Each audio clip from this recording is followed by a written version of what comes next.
Unahin natin ang sunog na sumiklab sa Quezon City kung saan halos maabo ang mga tindang motorsiklo. Yan ang unang balita live ni James Agustin. James! Iniimbestigahan pa ng Bureau of Fire Protection yung naging sanhi ng sunog na sumiklab sa tindahan ng mga motorsiklo. Dito po yan sa Barangay Marilag sa Quezon City. Pinagtulungan ng mga bombero na apulahin ang apoy na sumiklab sa tindahan ng mga motorsiklo sa Aurora Boulevard sa Barangay Marilag, Quezon City kaninang madaling araw. Itinaas ang unang alarma. Hindi bababa sa 6 na fire truck ang rumisponde, bukod pa sa mga fire volunteer. Naapula ang apoy bago mag-alas 5 ng umaga. Tupok na tupok ang hindi bababa sa 13 motorsiklo na nakaparada sa service area. Hindi naman naapektuhan ang iba pang motorsiklo na nasa harapan ng tindahan.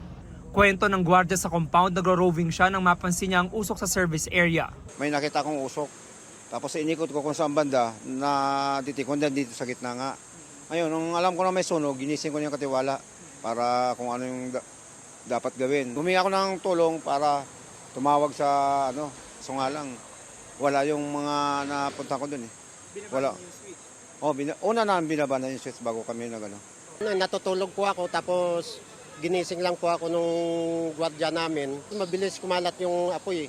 Kasi saglit lang malaki na kaagad yung apoy dito sa labas eh. Walang tao sa loob ng commercial establishment na mangyari ang sunog.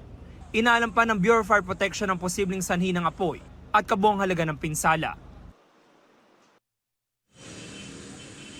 Samantala, sa ngayon ay nag-iimbestiga pa ang BFP Quezon City dito at buti na lamang hindi nadamay dito sa sunog yung mga katabing iba pang commercial establishments tulad halimbawa ng isang hardware at gasolinahan. Yan ang unang balita mula rito sa Quezon City. Ako po si James Agustin para sa GMA Integrated News.